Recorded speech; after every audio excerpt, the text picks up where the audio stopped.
بھائیو اپنے نبی کی نقل اتار، اللہ پاس کر دے گا۔ اس نے ایک چنا ہے جس کو حبیب بنایا ہے، 10,000 سال کا پروسیس ہوا اور اس میں سے محمد مصطفیٰ صلی اللہ علیہ وسلم کی ہستی کو وجود ملا۔ آپ کو آنے میں اتنا زمانہ چاہیے تھا کہ اعلیٰ سے اعلیٰ چیز کے بننے میں دیر لگتی ہے، تو کائنات 10,000 سال گھومی اور تب جا کر میرے حبیب مصطفیٰ صلی اللہ تعالی علیہ وسلم کو اللہ تعالیٰ نے وجود بخشا۔ سب سے عالی نسب، سب سے عالی خاندان، سب سے عالی صفات۔ اب اللہ کے خزانوں سے لینے کا راستہ پاؤنڈ نہیں، ڈالر نہیں ہے، تجارت نہیں ہے۔ اللہ سے لینے کا راستہ میرے نبی کا طریقہ ہے، تجارت میں ہو، زراعت میں ہو، جاب میں ہو، کھیتی باڑی میں ہو۔ میرے نبی کا طریقہ ایک مسجد کا ہے، نماز، 5 وقت کی نماز، یہ میرے نبی کی آنکھوں کی ٹھنڈک ہے۔ 5 وقت کی نماز اس امت کی شان پہچان ہے، اور اللہ تعالیٰ نے پہلی امتوں پر اتنی بڑی مشقت ڈالی کہ ان کی نماز مسجد کے علاوہ کہیں نہیں ہوتی تھی، مسجد میں ہی ہوتی تھی۔ ہمارے لیے کتنی آسانی کر دی، جاب میں ہے مصلی بچھا نماز پڑھ، چلو مصلی بھی کوئی نہیں، زمین دیکھ اس پر کوئی گندگی تو کوئی نہیں ہے، بس زمین بھی تیرے لیے پاک ہے، چل نماز پڑھ۔ اور آسانی کر دی، پانی کوئی نہیں ہے، کوئی بات نہیں، مٹی میں ہاتھ مار، منہ پہ مل، پھر ایک ہاتھ مار، یوں کر، چل نماز پڑھ، میں تیری قبول کروں گا۔ یہ کسی امت کے ساتھ یہ نہیں ہوا، انہیں وضو ہی کرنا تھا چاہے پانی 50 میل پر موجود ہو، اور ہمارے لیے پانی کوئی نہیں ہے، چلو تیمم، مٹی میں ہاتھ ہمارا یوں کیا، پھر ہاتھ ہمارا ایک یوں کیا، ایک یوں کیا، چل بھائی اللہ اکبر قبول۔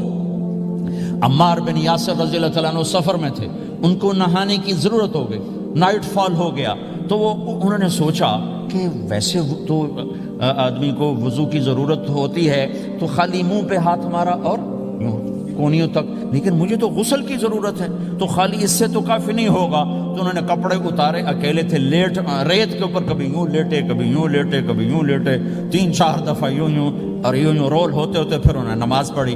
آئے اللہ کے نبی کی بارگاہ میں، یا رسول اللہ مجھے رات کو نہانے کی ضرورت پڑ گئی، تو میں نے کہا وضو کے لیے تو خالی یہ 2 دفعہ کرنا کافی ہے، تو یہ تو نہانا تھا، تو میں تو ریت میں خوب رول ہوتا رہا۔ میرے نبی نے انما یکفیک ضربتان، ارے سیدھے بندے عمار، اس کے لیے بھی اتنا ہی کافی تھا کہ تو یوں کرتا اور یوں کرتا اور تو پاک ہو جاتا۔ اللہ نے اس نبی کے طفیل، اس محبوب مصطفیٰ صلی اللہ علیہ وسلم کے طفیل، اللہ نے کیا کیا سہولتیں اور آسانیاں ہمیں عطا فرمائیں۔ پھر نماز 4 کی 2 رکعت کر دی، کہ تم مسافر ہو 2 پڑھو، روزے میں سفر میں روزہ معاف کر دیا، بعد میں رکھ لینا، بعد میں رکھ لینا، قضا کرنے کو حکم، بالکل چھوڑنے کا نہیں۔ اور کہا کہ بھائی مریض ہو چھوڑ دو، مسافر ہو چھوڑ دو، اور نماز 2 رکعت کر دو، سنتیں چھوڑ دو۔ ابن عمر رضی اللہ تعالیٰ عنہ بیٹھے تھے تو انہوں نے 2 رکعت پڑھ کے بیٹھ گئے، تو ان کے خادم نے کہا سنتیں نفل نہیں پڑھو گے؟ کہا اگر پڑھنا تو 4 فرض پڑھتا میں، میرے اللہ نے معافی دے دی تو میں کیوں پڑھوں؟ میرے نبی نے سفر میں سنتیں نہیں پڑھی کبھی، اپنی امت کو سہولت دینے، فجر کی سنتیں 2 پڑھتے تھے، اس کے علاوہ سنتیں نہیں پڑھی تاکہ میری امت کو سہولت ہو، آسانی ہو۔ ایک دفعہ بارش ہو رہی تھی اور کوئی جگہ نہیں تھی نماز پڑھنے کے لیے، تو آپ نے اپنی اونٹنی کو آگے کیا اور اس پر بیٹھ گئے، بیٹھے ہی تھے، پیچھے صحابہ نے اونٹنیوں پر ہی صفیں بنائی، اور یہ نماز اونٹنی پہ بیٹھ کر ادا کی گئی۔ بارش کے اندر نماز اونٹنی کے اوپر نماز بھی ہو گئی، رکوع بھی ہو گیا، سجدہ بھی ہو گیا، سلام بھی ہو گیا۔ پہلی امتوں کے لیے نہیں تھا، سجدہ ہی کرنا پڑے گا۔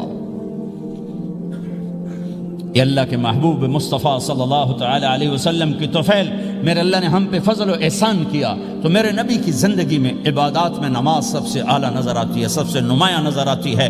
اور پھر بازار میں، گھر میں، دفتر میں، ماحول میں میرے نبی کے اخلاق، یہ زندگی کا دوسرا روشن پہلو ہے۔ میرے نبی کی ساری زندگی 2 لفظوں میں آتی ہے، عبادت اخلاق، عبادت اخلاق، یا 2 اور لفظ، حقوق اللہ حقوق العباد، حقوق اللہ حقوق العباد۔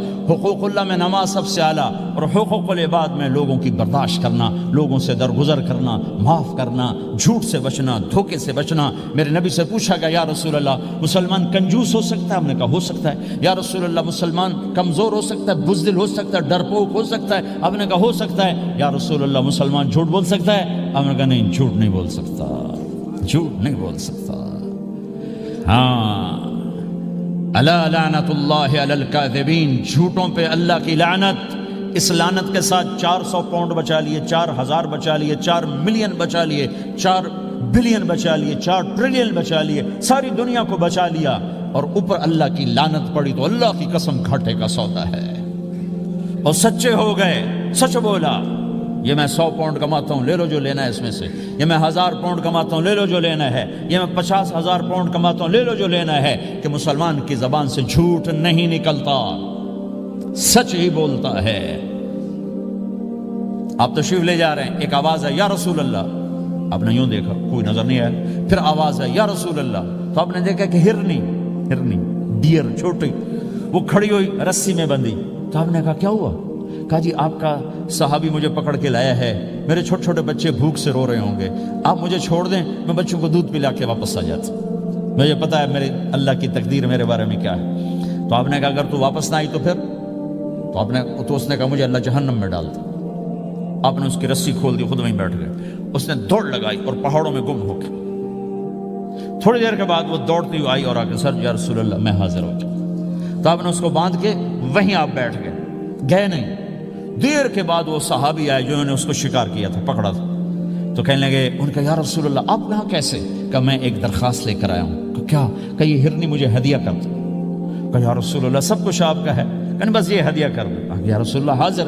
تو آپ نے اس کو لے کر رسی اس کی گردن سے نکالی، کہ جا بچی اپنے بچوں کے پاس جا کے خوشی منا، سچ نجات دیتا ہے اور جھوٹ ہلاک کرتا ہے۔ ایک ہرنی جان کی بازی کھیل گئی سچ بولنے کے لیے، تم چند پونڈوں پہ جھوٹ بولتے ہو، ایمان کو برباد کر کے رکھ دیتے ہو۔ مسلمان جھوٹ نہیں بولتا، مسلمان دھوکہ نہیں دیتا، مسلمان کی زبان سے سخت بول نہیں نکلتا، کسی کو بے عزت نہیں کرتا، کسی کو کی بے اکرامی نہیں کرتا، کسی کا دل نہیں توڑتا، کسی کو ذلیل نہیں کرتا، خود سہتا ہے، اوروں کو خوشیاں دیتا ہے، خود دکھ سہتا ہے، اوروں کو راحت دیتا ہے، خود تکلیف سہتا ہے۔ یہ میرے نبی کے اخلاق ہیں، یہ میرے نبی کی زندگی ہے، اور یہ اسلام کا سب سے بڑا چیپٹر ہے اور سب سے مشکل چیپٹر ہے۔ جب میرے نبی نے لمبی نمازیں پڑھی تو اللہ نے روک دیا کہ میرے حبیب ما انزلنا علیک القرآن لتشقى، اتنی لمبی نماز نہ پڑھ کے تو تھک جائے۔ میرے نبی نے تبلیغ میں زور دکھایا تو اللہ نے روک دیا، فلتذهب نفسك علیہم حسرات، میرے نبی اتنا غم نہ کر کے آپ خود ہی آہیں بھرتے آپ مر جائیں۔ میرے نبی نے مال سارا خرچ کیا، اللہ نے اس سے بھی روک دیا، ولا تبسطها كل البسط فتقعد ملوما محسورا، اتنا خرچ نہ کریں کہ آپ خود پھر دکھی ہو کے بیٹھ جائیں۔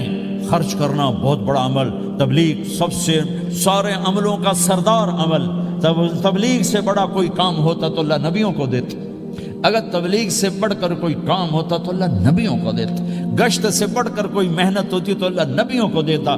950 سال نوح علیہ السلام گشتی کر رہے ہیں، اور اللہ کی مان لو، اتنا عظیم عمل کا میرے نبی درمیانہ نماز سب سے بڑی عبادت، میرے نبی درمیانہ کام، لیکن جب میرے نبی نے اخلاق اچھے کیے، دشمن کو معاف کرنا، تو ایک آدمی آپ سوئے ہوئے تھے، آپ کی تلوار لٹکی تھی، ایک آدمی آیا، اس نے آپ کی تلوار اتاری اور یوں ہماری پسلی میں، آپ اٹھ کے بیٹھ گئے، اب وہ قتل کے ارادے کے لیے آ چکا ہے اور تلوار یہاں ہے، کہتا من یمنعک منی، اب بول تمہیں کون بچائے گا؟ تو آپ نے مسکراتے ہوئے کہا اللہ، تو اس کے ہاتھ سے تلوار گر پڑی، تو آپ نے اٹھا لی، آپ نے یوں سیدھی کی، اب تو بچا، تجھے کون بچائے گا؟ وہ کہنے لگا مجھے تو ہی بچائے گا، وہ تو اللہ کو جانتا نہیں تھا، کہا بابا مجھے تو ہی بچائے گا۔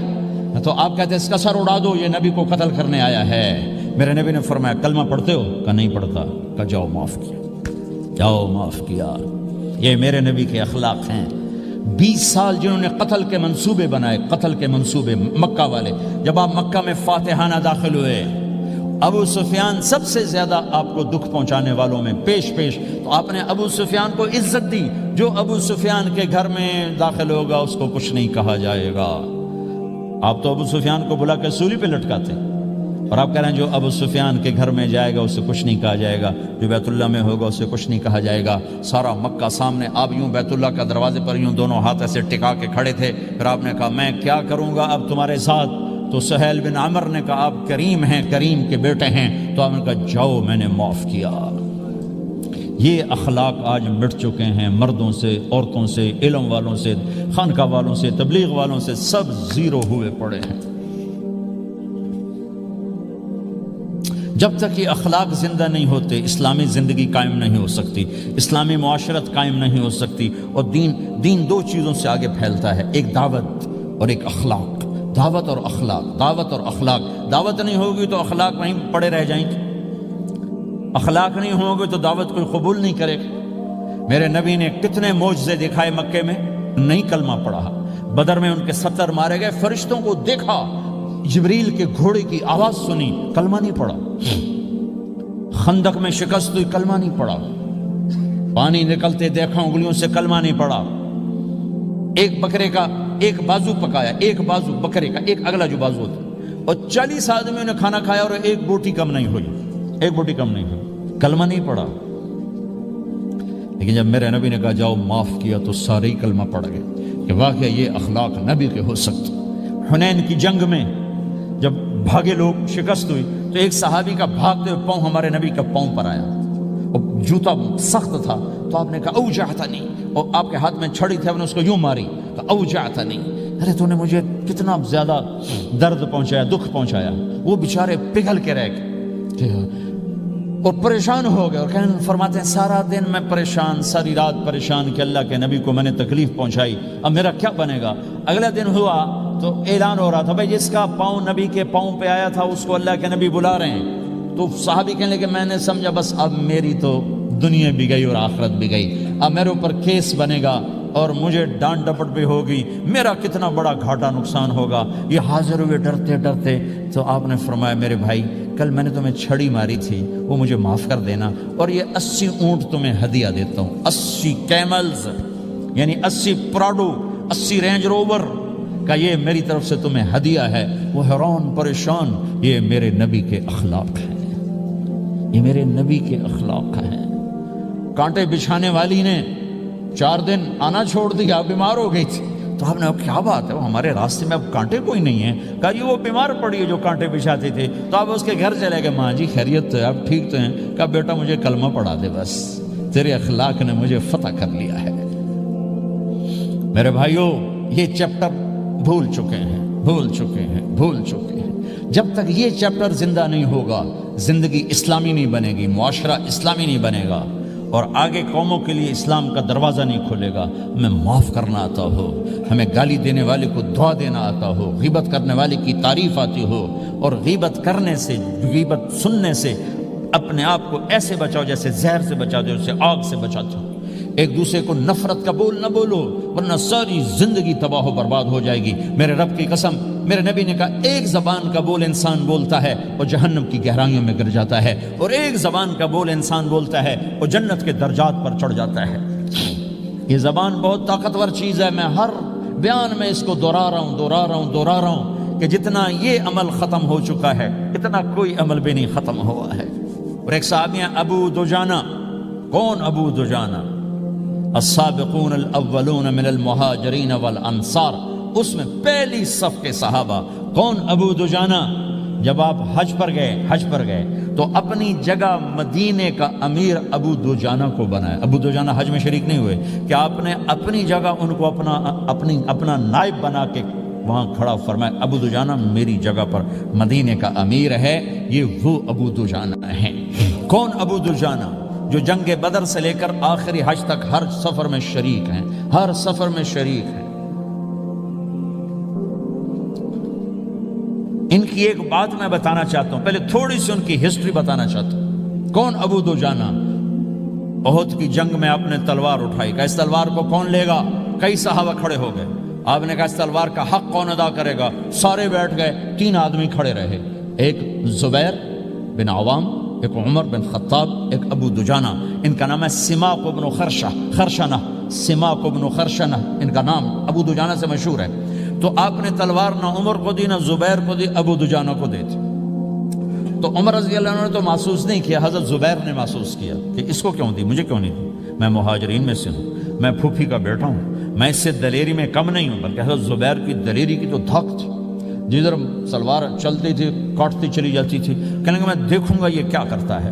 تو ابو دجانہ کے پیچھے پیچھے زبیر ہو لیے، تو ابو دجانہ نے جو حملہ کیا تو 3000 کا لشکر تھا، اس کو چیر کے پار نکل کے، پورے لشکر کو کاٹ کے پار نکل کے، اور آگے عورتیں کھڑی تھیں جو مکے کے لشکر کو تیار کر رہی تھیں۔ نحن بنات طارقی نمشی علی النمارقی مشی القتل بوارقی المسک فی المخالقی المسک فی المفارقی والدر فی المخالقی ان تقبلوا نعانقی وتدبروا نفارقی فراق غیر وامقی، یہ گانا گا رہی تھیں اور ان کو تیار کر رہی تھیں۔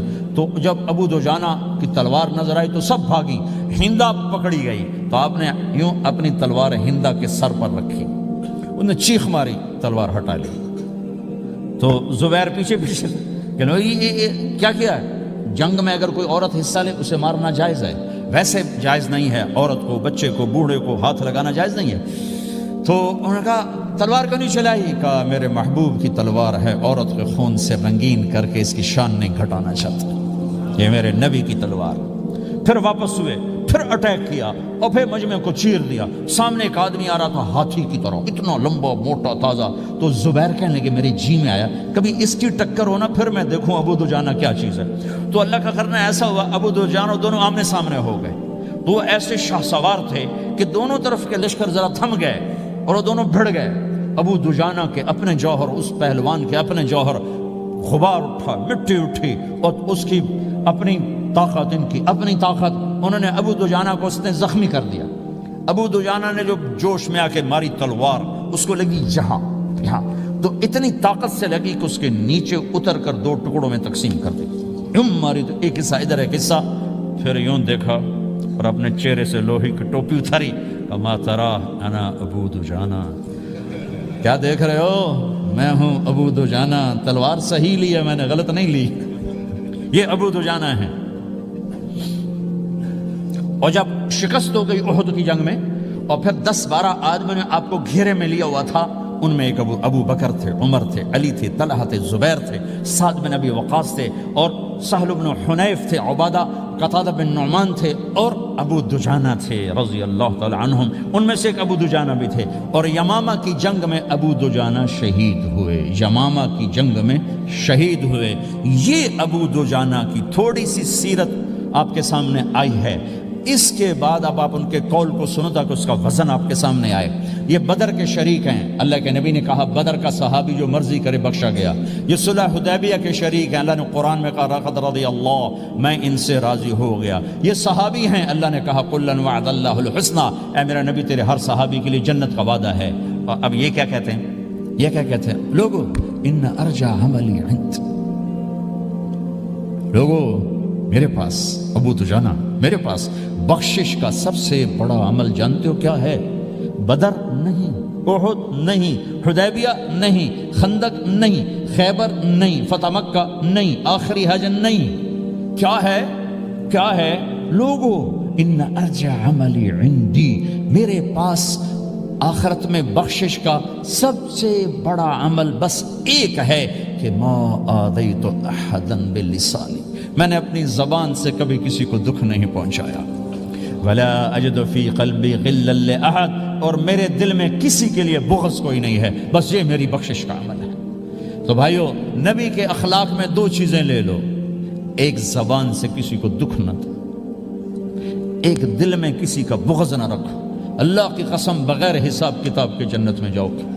بڑے بڑے جنید بغدادی اور بڑے بڑے معرفت والے تمہیں دیکھتے رہ جائیں گے، تمہاری رفتار اتنی تیز ہوگی کہ تمہیں وہی پکڑ سکے گا جس کا یہ 2 عمل تم سے زیادہ اچھا ہوگا۔